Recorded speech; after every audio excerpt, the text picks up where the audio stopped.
बिस्मिल्लाहिर्रहमानिर्रहीम। अज़ीज़ तलबा व तालबात, कंज़ुल मदारिस बोर्ड के इंग्लिश लैंग्वेज लर्निंग सीरीज़ के साथ आज की वीडियो में प्रोफेसर जावेद असलम बाजवा आपके साथ। आज की वीडियो में हम सीखेंगे कि क्लास क्या है और क्लास की अहमियत और फंक्शंस क्या हैं। अगरचे क्लास 6 काइंड्स क्लासेस की हैं, लेकिन आज हम उनमें से पार्ट 1 में आज के लेक्चर में उनमें से 3 यानी नाउन क्लास, एडजेक्टिव क्लास और एडवर्ब क्लास के बारे में मालूमात हासिल करेंगे और सीखेंगे। क्लास जितना दिलचस्प है उतना थोड़ा सा तवज्जो तलब है। अगर आपकी तवज्जो मेरे साथ रही तो फिर आपको क्लासेस का लेक्चर बहुत ही आसान लगेगा। क्लास को आइडेंटिफाई करना, उसको इस्तेमाल करना, क्लासेस को बनाना और क्रिएटिव राइटिंग करना फिर आपके लिए यकीनन मुश्किल नहीं होगा। तो आइए देखते हैं क्लास और क्लॉजेस की काइंड्स क्या क्या हैं। लेकिन याद रखिएगा, क्लास तक जाने से पहले मैं आपके साथ साबका पढ़े हुए लेसन में से 2 बातें रिवाइज करना चाहूँगा। एक ये है कि फ्रेज़ क्या है, फ्रेज़ और सेंटेंस में फ़र्क क्या है, और फिर सेंटेंस और क्लॉज में क्या फ़र्क है, ताकि नेक्स्ट आने वाले लेक्चर में आप उसको बहुत अच्छी तरह से अंडरस्टैंड कर लें और आपको कोई दुश्वारी पेश ना आए। आइए बोर्ड की तरफ चलते हैं और देखते हैं पहले इस फ़र्क को कि क्लास और फ्रेज़ में क्या फ़र्क है या फ्रेज़ और सेंटेंस में क्या फ़र्क है, और फिर आगे बढ़ते हैं। हम ये पढ़ चुके हैं कि वर्ड छोटी से छोटी इकाई है और उससे बनने वाले कम्बिनेशन वर्ड्स की ऐसी कम्बिनेशंस को जो नामुकम्मल मायनी दे, जैसे ए crown of gold, in the long run, in A positive way, before the sunset वगैरह, ये फ्रेजेस हैं और इनके मुकम्मल मायनी लेने के लिए हमें इनको किसी और ग्रुप ऑफ वर्ड्स के साथ मिला के पढ़ना और लिखना होता है ताकि वो मुकम्मल मीनिंग दें। जबकि इसके बरक्स सेंटेंस या जुमला ऐसा ग्रुप ऑफ वर्ड्स है जो मुकम्मल सेंस कन्वे करता है। जैसे यहाँ पे Zahid is a good businessman, Allah knows better, तो ये सेंटेंस है। याद रखिएगा कि सेंटेंस के लिए एक मुस्नद अलैह यानी फ़ाइल सब्जेक्ट और उसकी ख़बर यानी प्रेडिकेट जिसमें वर्ब और उसके दीगर बाकी कॉम्प्लीमेंट या अज्जा या ऑब्जेक्ट होना ज़रूरी है। ये सेंटेंस की स्ट्रक्चर के लिए ये 2 चीज़ों का होना यानी सब्जेक्ट मुस्नद और मुस्नद अलैह ज़रूरी है। अल्लाह इसमें मुस्नद अलैह है और नोज़ बेटर इसमें मुस्नद है। यही बात हम आगे नेक्स्ट स्लाइड के अंदर भी देखेंगे कि जब हम क्लास की बात करते हैं तो क्लास में भी कहते हैं कि part of a sentence having one subject and a verb is called a clause. हमने सेंटेंस में यही पढ़ा था, क्लॉज में भी यही पढ़ा। फिर दोनों में फ़र्क क्या है? फ़र्क ये है कि जब हम एक ऐसा फ़िक्रा लिखते हैं जिसके एक से ज़्यादा पार्ट हों, जैसे I hope that you will succeed, this sentence has 2 parts. इस फिक्रे के 2 हिस्से हैं। एक यहाँ तक है आई होप, यस, जैसे यहाँ लिखा गया है आई होप। बी पार्ट है that you will succeed. A part में भी मुस्नद अलैह और मुस्नद है, बी पार्ट में भी मुस्नद अलैह और मुस्नद है। गोया ये अपना सब्जेक्ट एंड वर्ब रखता है, ये अपना सब्जेक्ट एंड वर्ब रखता है। दैट के ज़रिए से दोनों को मिलाकर एक बड़ा फ़िक्रा यानी कॉम्प्लिकेटेड सेंटेंस बनाया गया। इसलिए हम कहते हैं कि now the sentence starts with I and ends with this succeed. लंबा फ़िक्रा है जो आई से शुरू हुआ, सक्सीड पे जाके ख़त्म हुआ, लेकिन उसके 2 पार्ट हैं। दोनों अपना मुस्नद अलैह और मुस्नद रखते हैं, मुस्नद अलैह और मुस्नद रखते हैं। इसलिए इसके 2 पार्ट हैं और दोनों पार्ट अलहदा अलहदा से इसकी क्लास हैं। गोया इस सेंटेंस में each part has its own subject and predicate, therefore it is a clause. So I hope clause है, that you will succeed clause है। तो इस सेंटेंस में 2 क्लासेस हैं। इसी तरह ही succeeded but many of his friends failed. Black coloured part जो है ये एक अलहदा सेंटेंस है, ही सक्सीडेड। जो ब्लू शेडेड है नीले रंग का, ये अलहदा से है, many of his friends failed. दोनों का अपना, इसका भी आप देखें मुस्नद अलह है, मुस्नद अलह है मैनी ऑफ हिज फ्रेंड्स, और फेल्ड इसमें खबर है, तो इसलिए दोनों अपना अपना मुस्नद अलह और अपनी खबर रखते हैं। लेकिन जब मिलकर बट के ज़रिए से उनको मिला दिया गया तो ये यहाँ पे एक लंबा फ़िक्रा बन गया। इसे कंपाउंड सेंटेंस कहते हैं क्योंकि इसके दोनों पार्ट इंडिपेंडेंट हैं और मेन क्लॉज रखते हैं। लिहाजा ही सक्सीडेड सेपरेट क्लॉज है, many of his friends another clause है, तो लिहाजा इस सेंटेंस में भी 2 क्लॉजेस हैं। लाइकवाइज एग्जांपल इसमें आइएगा, they were taking lunch when I was watching a match. तो दे वर टेकिंग लंच एक क्लॉज है, when I was watching a match दूसरी क्लॉज है, तो दोनों मिलकर एक बड़ा सेंटेंस बना रहे हैं, they were taking lunch when I was watching a match.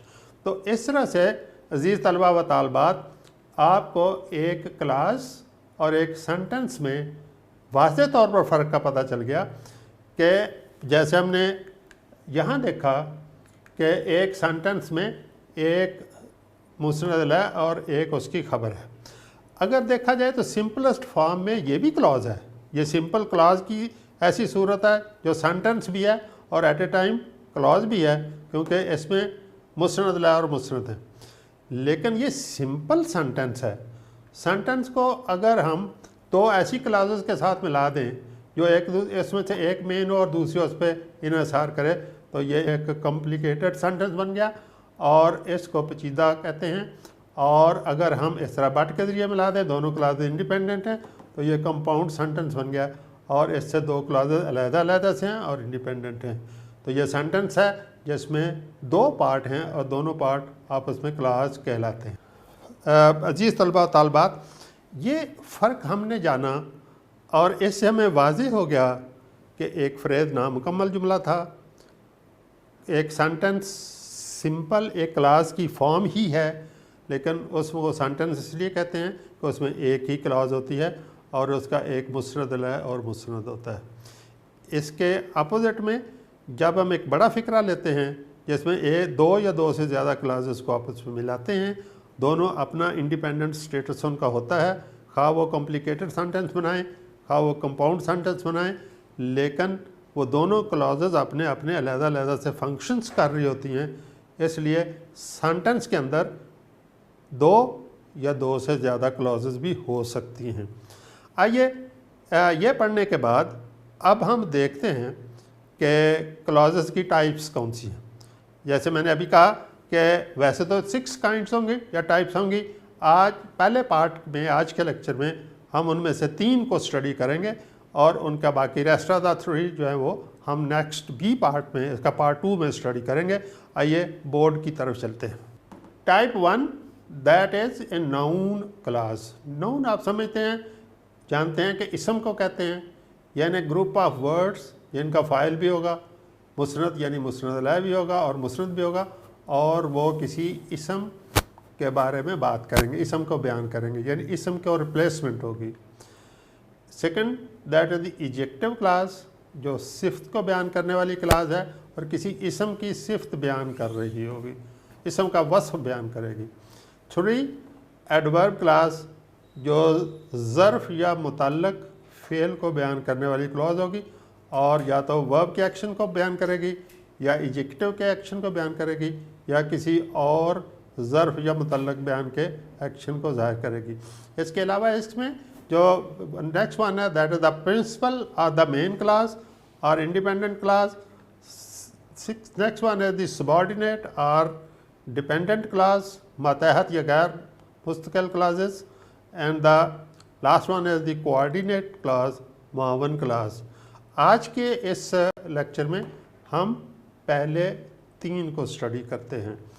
आइए तफसील से देखते हैं। दैट इज़ नाउन क्लास, इसम को बयान करने वाली क्लास।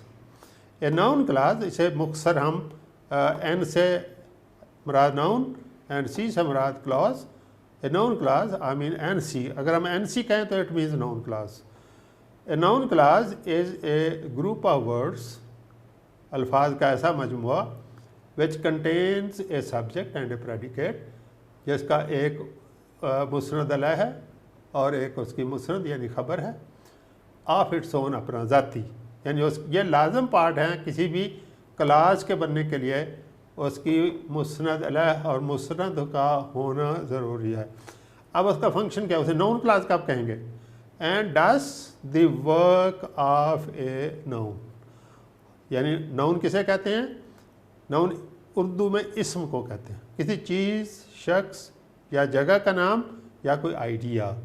जब इनकी जगह पे रिप्लेसमेंट के लिए एक ग्रुप ऑफ वर्ड इस्तेमाल करें तो उसे हम नाउन क्लास कहते हैं। उर्दू में भी एक दफ़ा देख लीजिएगा, जुमले का वो हिस्सा जिसमें मुस्नद अलह यानी फ़ाइल और मुस्नद यानी ख़बर या फ़ेल दोनों मौजूद हों और ये इस्म का काम करे तो उसे नाउन क्लास कहते हैं। एग्ज़ाम्पल से बात और वाज़ेह हो जाएगी। मिसाल के तौर पे where we were to sit, where we were to sit, हमें कहाँ बैठना था, वॉज द मेन प्रॉब्लम, ये हमारा बड़ा मसला था।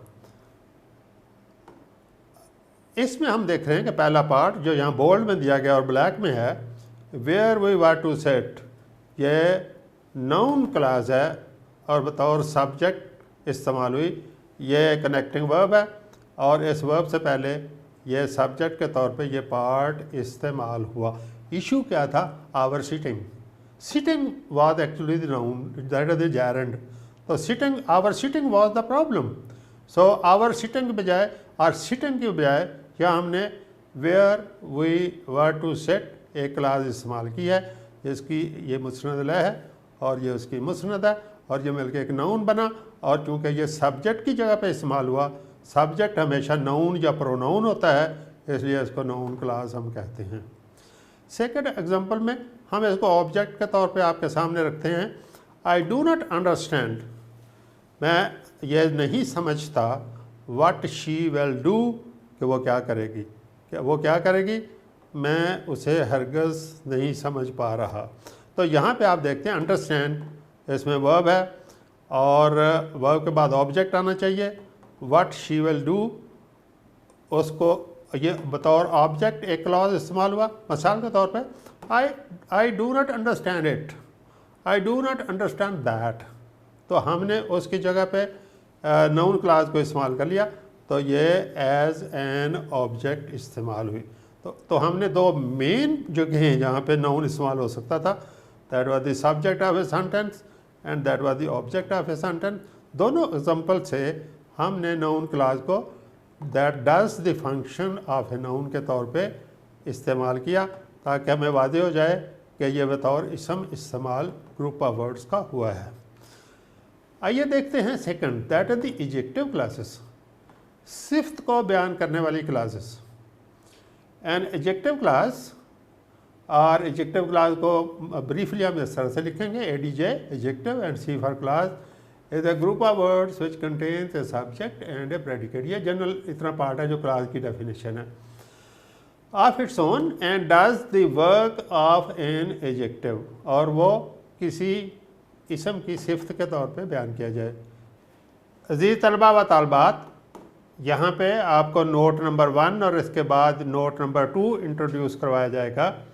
इसके ज़रिए से बताया जा रहा है कि N adjective class is introduced by a relative pronoun और बाय रिलेटिव एडवर्ब, यानी कि रिलेटिव क्लास जब किसी सेंटेंस का पार्ट बनेगी तो उसके लिए दो सूरतें हैं, या तो रिलेटिव प्रोनाउन आएगा उसमें या उससे पहले रिलेटिव एडवर्ब आएगा। रिलेटिव का मतलब है जो एक ताल्लुक़ को ज़ाहिर करते हैं। ये रिलेटिव जो है ये किसी एंटीसीडेंट के साथ मैचिंग करता है, वो उसका फाइल होता है और उसको वो नेक्स्ट क्लास की सूरत में उसकी एक्सप्लेनेशन कर रहा होता है। इन एग्जांपल्स के ज़रिए से आगे इन बातों को एक्सप्लेन करते हैं। मिसाल के तौर पे where is the flower that has red colour, आप देख रहे हैं कि वहाँ पे ये फ्लावर को क्वालिफाई कर रहा है, दैट हैज़ रेड कलर, गोया के रेड फ्लावर, तो रेड एडजेक्टिव है, ये पूरी क्लास जो है ये रेड को रिप्रेजेंट करती है, जो फूल का रंग है, इसलिए इसकी एक्सप्लेनेशन है adjective clause as an object, ये एज एन ऑब्जेक्ट है, इंट्रोड्यूस बाय दैट, और दैट के ज़रिए से इसको एक्सप्लेन किया गया है। और एक्चुअली ये यहाँ पे द रेड फ्लावर को यहाँ पे इस क्लास की मदद से रिप्रेजेंट किया गया है, और ये होना ये चाहिए था वेयर द रेड फ्लावर। तो रेड फ्लावर के बजाय यहाँ कहा गया दैट हैज़ रेड कलर, इसलिए ये पूरी क्लॉज है। इसकी मुस्नद लै भी है और इसकी मुस्नद है, इसलिए ये पूरी क्लॉज है। सेकंड एग्जांपल में आप देखिए, the time when the train leaves is not yet known. इसमें जो क्लॉज ज़ेर बहस है वो है when the time when the train leaves, the time is not yet fixed, ये मेन क्लॉज है। इसके साथ एक और क्लॉज इस्तेमाल हुई जो व्हेन के ज़रिए से इस्तेमाल हुई, व्हेन द ट्रेन लीव्स, जब गाड़ी यहाँ पे रवाना होती है, तो ये रिलेटिव एडवर्ब इस्तेमाल हुआ जो टाइम के मुतल्लिक है कि टाइम कौन सा होगा जब गाड़ी यहाँ से रवाना होगी, इसलिए आप इसकी एक्सप्लेनेशन देख रहे हैं। N adjective class introduced by a relative adverb when, तो रिलेटिव एडवर्ब व्हेन के ज़रिए से ये जो येलो कलर की यहाँ रिप्रेजेंटेटिव क्लास है, ये इसको यहाँ पे क्लॉज को इसके लिए साथ इंट्रोड्यूस करवाया गया है। Example 3, you know better why he has come. यहाँ पे क्लॉज जो ज़ेर बहस है वाई ही हैज़ कम है, और यहाँ पे वाई रिलेटिव एडवर्ब है, उसके आने की वजह बयान कर रहा है और उसको यहाँ पे इंट्रोड्यूस करवा रहा है कि वो क्यों लेट आया, लिहाजा ये an adjective clause introduce by a relative adverb why. Example 4, he is the man who met me yesterday. तो यहाँ हु के ज़रिए से इंट्रोड्यूस हुआ, हु रिलेटिव प्रोनाउन है, लिहाजा ये इस मैन को क्वालिफाई कर रहा है। तो ही इज़ द मैन जो मुझे कल मिला था, तो लिहाजा N adjective clause introduced by a relative pronoun who. And the last one, the book which was lost was mine. तो ये विच वाज लॉस्ट जो है ये इस बुक को क्वालिफाई कर रहा है। बुक यहाँ पे सब्जेक्ट है, एक्चुअली है द लास्ट बुक गुमशुदा किताब। तो which was lost was mine, adjective clause as a subject. तो इस तरह से हमने एडजेक्टिव क्लॉज का फर्स्ट नोट जो है यहाँ स्टडी किया। जी तलबा तालबात, अब हम नोट 2 की तरफ आते हैं, यानी एडजेक्टिव क्लास को इंट्रोड्यूस करवाने का दूसरा तरीका क्या है। आप देख रहे हैं कि the infinitive with to, infinitive verb की पहली फॉर्म से पहले टू लग रहा है, यानी जैसे to go, to come, to sit, to match, to fly, ये सारे इन्फिनेटिव्स हैं। The infinitive with to is often used as the equivalent of an adjective clause. मिसाल के तौर पे एग्जांपल देखिए, I have work to do, मुझे काम करना है, मेरे करने के काम हैं। I have work to do, करने के लिए मेरे पास काम है। तो यहाँ टू डू इन्फिनेटिव है, डू वर्ब है, टू इसके साथ इस्तेमाल हुआ, मिलके ये दोनों इन्फिनेटिव कहलाते हैं। Equivalent of an adjective clause which I must do, यानी यहाँ पे टू डू का मतलब है विच आई मस्ट डू, मुझे लाजमन करना है। आई हैव वर्क, मेरे पास काम है जो मुझे लाजमन अंजाम देना है। तो इसकी ट्रांसलेशन के लिए या इसकी रिप्रेजेंटेशन के लिए हमने ये लिखने की बजाय विच आई मस्ट डू की बजाय टू डू इस्तेमाल किया। अब देखिए ये टू डू जो है ये इन्फिनेटिव है, लेकिन ये रिप्रेजेंट कर रहा है विच आई मस्ट डू। यहाँ आई मुस्नद लै है और मस्ट डू जो है ये इसकी खबर है। तो जब हमारे पास इंडिपेंडेंट मुस्नद लै और मुस्नद मौजूद हो तो ये क्लाज है, ये पूरी क्लाज है जिसकी रिप्रेजेंटेशन जो है ये टू डू के ज़रिए हुई। लिहाजा हम इस पे गौर नहीं करेंगे, इसके मीनिंग्स पे गौर करेंगे जिसकी ये रिप्रेजेंटेशन नुमाइंदगी कर रहा है। लिहाजा हम कहेंगे कि इन्फिनेटिव को जब हमने इस्तेमाल किया तो ये बतौर एडजेक्टिव क्लास के इस्तेमाल हुआ। दूसरी एग्जांपल देखिए, give the beggar some food to eat, फ़कीर को खाने के लिए कुछ खुराक दीजिए। Equivalent of an adjective clause which he may eat, यानी give the beggar some food which he may eat. यहाँ आप देख रहे हैं कि इस पार्ट ऑफ सेंटेंस के अंदर हमारे पास मुस्नद अलह है और मुस्नद भी है मे ईट। तो इस तरह से ये एक मुकम्मल क्लॉज है जिसकी रिप्रेजेंटेशन नुमाइंदगी यहाँ पे टू ईट की सूरत में मौजूद है। लिहाजा हम टू ईट को अंडरस्टैंड करेंगे कि असल में यहाँ यह लिखा हुआ होना चाहिए था, इसकी नुमाइंदगी टू ईट के ज़रिए हुई और इस तरह से हमारी ये क्लास बन गई। तो इस तरह से ये सेकंड काइंड है या टाइप है जिसके ज़रिए से हम एडजेक्टिव क्लॉज को रिप्रेजेंट करते हैं। आज की हमारी तीसरी क्लॉज की काइंड है जिसे एडवर्ब क्लॉज कहते हैं। यानी एडवर्ब आप जानते ही हैं कि ज़र्फ़ या मुतल्लक फ़ेल को कहते हैं। अब ऐसे पार्ट ऑफ सेंटेंसेस आएंगे जिनका अपनी मुस्नद लह और मुस्नद भी होगी, लेकिन वो पार्ट प्ले करेंगे, रोल प्ले करेंगे, नुमाइंदगी करेंगे एक एडवर्ब की।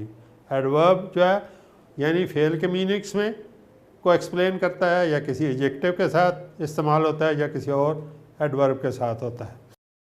डेफिनेशन देखिए कि an adverb class is a group of words which contains a subject and a predicate of its own। यहाँ तक ये क्लॉज बन गई। आगे उसका फंक्शन क्या है? and does the work of an adverb। adverb clauses tell us how, when, where और why a work is done। अगर वो क्लॉज ये एक्सप्लेन कर रही हो कि वो काम कैसे हुआ, वो काम कब हुआ, वो काम कहाँ हुआ और वो काम क्यों हुआ, अगर वो इन सवालात के जवाब दे रही हो तो उसे एडवर्ब क्लॉज कहेंगे। इसी तरह उसके कहेंगे जुमले का वो अहम हिस्सा जिसमें मुस्नद अलह यानी फ़ाइल और मुस्नद यानी ख़बर या फ़ेल दोनों मौजूद हों और मोस्ट इम्पॉर्टेंटली ये मुतल्लक फ़ेल या ज़र्फ़ को बयान करें तो उन्हें हम एडवर्ब क्लॉज कहेंगे। एडवर्ब क्लॉज के लिए आप ये ध्यान में रखिएगा कि इसके बहुत सी फंक्शन हैं जिन्हें हम क्लासिफिकेशन कहते हैं।